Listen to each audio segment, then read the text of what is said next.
না ভগবানের একটা ধন আছে, ভক্তেরও একটা ধন আছে। বলেন ভক্তের কি ধন আছে আর ভগবানেরই বা কি ধন আছে? বলেন ভগবান কৃপা ধনে ধনী আর ভক্ত প্রেম ধনে ধনী। প্রকরান্তে ভক্ত সাধন ভজন করেন, হে গোবিন্দ কবে তোমার একটু কৃপা হবে আমার প্রতি, কবে একটু করুণা হবে।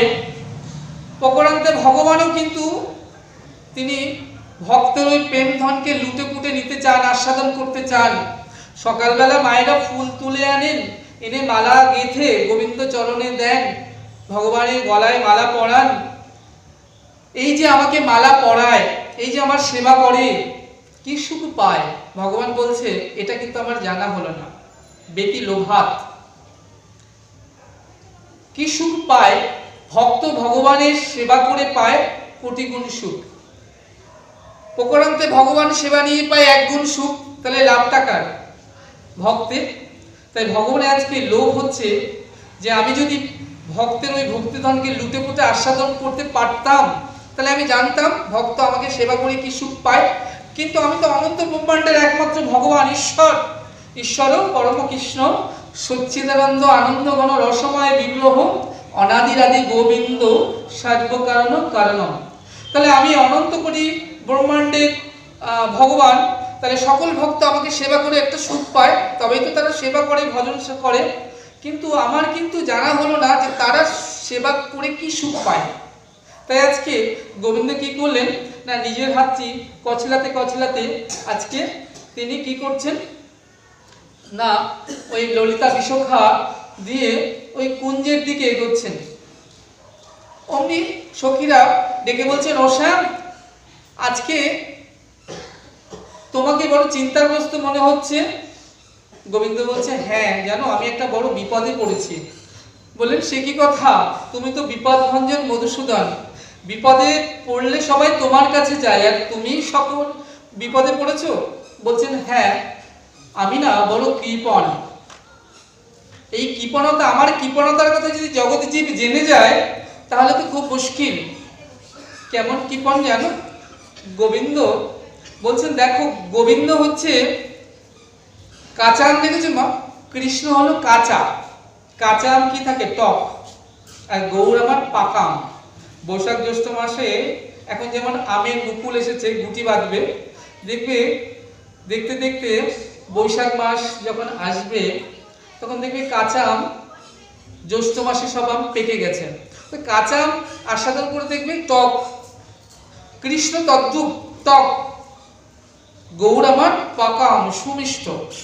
কেন না, ভগবান বৃন্দাবনে মুরলীধ্বনি করে সকলকে ডেকেছেন, বললেন তোমরা সকলে এসো। ভগবান বলছেন যে আমার একটা প্রতিজ্ঞা আছে অনাদিকাল হইতে, যে ভক্ত আমায় যাইছে ভজে আমি তাকে ভজি তাইছে। যে ভক্ত আমায় যেমন ভজনা করবে আমি তদ্রূপ ভজনা করব। তো ভগবান কৃষ্ণ বলছেন আমাকে পেতে গেলে বৃন্দাবনে আসতে হবে। বোঝো গোপীগণ কি করেছিলেন না, কৃষ্ণের মুরলী ধ্বনি শ্রবণ করে তারা ছুটে গিয়েছিল ঊর্ধ্ববাহু হয়ে সেই রাস রজনীতে বৃন্দাবনে। গৌর কিন্তু কোথাও বলছে না যে আমাকে পেতে গেলে তোমাদেরকে আমার কাছে আসতে হবে। বলছে গৌরকে বলা হলো গরজি দাতা। কেমন গরজি দাতা জানো? মনে করো তোমাদের দেশের বাড়িতে আমরা যেমন শহরে মেট্রো, মাদার ডায়েরি, রিচ, রেড কাউ দুধ কিনে খাই প্যাকেট, কিন্তু দেশের বাড়িতে তো অনেক গাভী, অফুরন্ত দুধ। তো তুমি দেশের বাড়িতে গিয়েছো, তো সেখানে কত দুধ। তো তারা বলছে দেখ তোরা তো প্যাকেট দুধ কিনে খাস, তো দেখ এখানে কত দুধ, আয় এসে দুধ কিনে, আর খেতে হবে না, আমরা তোকে দুধ দিয়ে দিচ্ছি। তো আমরা বললাম যে এই দুধ এখান থেকে আবার নিয়ে যাব সেই দুর্গানগর, মনে করো কারো বর্ধমানে বাড়ি, দেশের বাড়ি, সেখান থেকে দুধ টেনে নিয়ে আসবে দুর্গানগরে। বললেন না না ও দরকার নেই, ওই প্যাকেট দুধই ভালো।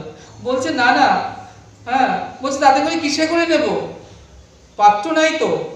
বলছে ওটা চিন্তা করতে হবে না, পাত্র দিয়ে দেবো, দুধও দেবো পাত্রও দেবো।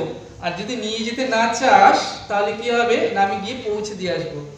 দেখেছো, যে নেবে তার গরজ নেই, যে দেবে তার বেশি গরজ। গৌর কি করলেন? গরজি দাতা। হ্যাঁ, নিত্যানন্দ বলছে না, তোর হাতে ধরি পায়ে ধরি একবার বল গৌর হরি। যে না বলে গৌর, হ্যাঁ, তার চরণে নিত্যানন্দ যায় গড়াগড়ি। হ্যাঁ, বল একবার বল গৌর হরি, তবু একবার বল। হ্যাঁ, তাহলে আজকে গৌর সুন্দর বলছে, শোনো, আমার কাছে আসতে গেলে, ঠিক আছে, আমার কাছে আসতে হবে না, আমি যাব তোমাদের কাছে, দাঁড়ে দাঁড়ে গিয়ে, হ্যাঁ, ভব বিরিঞ্চির বাঞ্ছিত ধন গোড়া যাচ্ছিল কোথায়? হ্যাঁ, যাচ্ছিল কাঙালে পাইয়া খাইয়া আনন্দে তারা মদমাত্ত হইল। এবার কি বলছে? ভব বিরিঞ্চি কাকে বলে না? ব্রহ্মাদি দেবগণ যে ধন পায় নাই সে ধন মহাপ্রভু বললেন যে আমি তোমাদেরকে যেচে যেচে সেদে সেদে দেব, দাঁড়ে দাঁড়ে গিয়ে প্রত্যেকে দাঁড়ে দাঁড়ে দেব এবং প্রত্যেকে পাবে। আর শোনো, এ ধন আমি না দিলে কখনো কেউ তোমরা লাভ করতে পারবে না। যে ধন দেব বলে আমি গোলক থেকে ভূলোকে এসেছি, আমি তোমাকে সে ধন অবশ্যই দেব। গৌর হলো আমার গরচি দাতা। কৃষ্ণ নামে অপরাধ বিচার আছে না? কৃষ্ণ নাম শুনতে গিয়ে যদি বসে অন্যমনস্ক হও তাহলে কিন্তু অপরাধ হবে, কিন্তু গৌর নামে অপরাধী বিচার নেই। সে তো সবকিছু আগে যদি আমরা এই যে বলি না, জয় শ্রীকৃষ্ণ চৈতন্য প্রভু নিত্যানন্দ শ্রী অদ্বৈত গদাধর শ্রীবাসুদি গৌর ভক্তবৃন্দ, যাকে ভজন তত্ত্ব যা কিছু করো জপ তপ সবার মূলে কিন্তু মহাপ্রভুকে স্মরণ করে করা হয়, পঞ্চতত্ত্ব বন্দনা করে। অর্থাৎ যদি ভুলও হয়, জপিতে জপিতে কি নাম দিলে গোসাই, জপিতে জপিতে মন হলো প্রেমময়। তাহলে জপতে জপতে যদি তোমার ভুলও হয়ে যায় তাহলে কিন্তু অপরাধ হবে না। তাহলে গৌর হচ্ছেন আমার গরজি দাতা। তাহলে বলছেন এই যে প্রেম তিনি দেবেন বলে এসেছেন, লোভের বশবর্তী, লোভাত। তারপর যে প্রেমধন কোথায় পাওয়া যায়? বলেন প্রেমধন বাজারেই পাওয়া যায়। কোন বাজারে? বলছে বাজারে, কিন্তু সেটা সাধুর বাজারে পাওয়া যায়। মহাজন ডেকে বলছেন, শোনো, তোমাদের জীবনে অর্থাৎ আমাদের জীবনে নিত্য প্রয়োজনীয় দ্রব্য যেমন চাল ডাল তেল নুন ঘি মশলাপাতি আমরা কোথা থেকে আনি? বাজার থেকে খরিদ করে আনি। কিভাবে আনি? উপযুক্ত মূল্যের বিনিময়ে। তেমনি বলছে এই কলিহত জীবের অনাদিকালের যেটা প্রয়োজন, একান্ত প্রয়োজন, আমাদের একান্ত প্রয়োজন দ্রব্য আমরা বাজার থেকে খরিদ করে নিয়ে আসি উপযুক্ত মূল্যের বিনিময়ে, তেমনি জীবের একান্ত প্রয়োজনীয় যে বস্তু সেটি হলো হরিপাদ পদ্ম। বলছেন এই হরিপাদ পদ্ম ক্রয় করতে হয় কিভাবে? না প্রেম ধনের বিনিময়ে। প্রেম ধন বিনা প্রেমে নাহি মেলে নন্দলালা। তাহলে প্রেম একমাত্র কোথায় পাওয়া যাবে? না সাধুর বাজারে। একটাই পথ প্রেম ধন লাভের। তাই আজকে বলছেন যে এই প্রেম গৌরহরি তিনি এলেন আমাদের মতো কলিহত জীবকে দেবেন বলে। তা বলছেন যে এই প্রেম লাভ করতে গেলে যেটা প্রয়োজন সর্বপ্রথম সেটা হচ্ছে কি জানো? নিষ্ঠা। বলছে শ্রদ্ধা। তো শ্রদ্ধা নিষ্ঠা ছাড়া এই প্রেম লাভ করা সম্ভব নয়। তো প্রথমে বলছেন যে শ্রদ্ধা শব্দে সুদূর নিশ্চয়। তো বলছেন কোন ভাগ্যে কারোর যদি নিষ্ঠা হয় সেজন সাধু সঙ্গ করায়। সাধু সঙ্গ হইতে হয় শ্রবণ কীর্তন, আর শ্রবণ কীর্তন হইতে হয় অনর্থ নিবর্তন, আর অনর্থ নিবর্তিত হইলে জীবের নিষ্ঠা হয়। নিষ্ঠা হইলে নিষ্ঠা অর্থে রুচি উপজয়, রুচি হইলে সেই ভক্তের হয় আসক্তি প্রচুর, আসক্তি হইতে চিত্তে জন্মে কৃষ্ণ প্রীতির অঙ্কুর, সেই অঙ্কুর গাঢ় হলে ধরে প্রেম নাম, সেই নামই জীবের শ্রদ্ধানন্দ ধাম। তাহলে এটা একটা মাধ্যম। তা বলছেন এটা একটা মাধ্যম। তাহলে সাধুসঙ্গ সর্বশাস্ত্রে কয় লভমাত্র সাধুসঙ্গে সর্বসিদ্ধি হয়। তা বলছেন এই যে সাধুসঙ্গ এর মহিমা অপার। তা বলছেন একটা দৃষ্টান্ত দিয়ে বলছেন ভাগবতের সপ্তম স্কন্ধে প্রহ্লাদ চরিত্রে বলছেন হিরণ্যকশিপুর একটা দানব, একটা দৈত্য ছিল। বলছে যে সে দানব যে সে দৈত্য নয়, যাকে দৈত্য নর অর্থাৎ মানব এবং দেবতা চিল ভয় পায়, এবং সে এতটা আর সে দানবীয় ছিল যে হরিকে তো সহ্য করতেই পারতো না, কেউ যদি হরি গুণ কীর্তন করেন তবুও তিনি নাম শুনে ক্রোধান্বিত হতেন। তো আশ্চর্যের বিষয় কি জানো মা, সেই হিরণ্যকশিপুরের পুত্রই প্রহ্লাদী হয়ে গেল হরিভক্ত, এটা আশ্চর্যের বিষয়। তো বললেন শাস্ত্র সিদ্ধান্ত দিয়ে বলছেন যে দানবের পুত্র তো দানবই হবে, কিন্তু দানবের পুত্র কৃষ্ণভক্ত কি করে হলো, হরিভক্ত কি করে হলো? না বলছে সৎসঙ্গের মহিমা। তা বলছে হিরণ্যকশিপুরের স্ত্রী ছিল কয়েদু, তো এদিকে দেবতাদের সঙ্গে দেবরাজের সঙ্গে যখন হিরণ্যকশিপুর যুদ্ধ চলছে তখন কি করলেন না, দেবরাজ একদিন এসে সেই কয়েদুকে, গর্ভবতী কয়েদু, তার গর্ভে রয়েছে ভক্ত প্রহ্লাদ, তাকে হরণ করে নিয়ে যাচ্ছেন।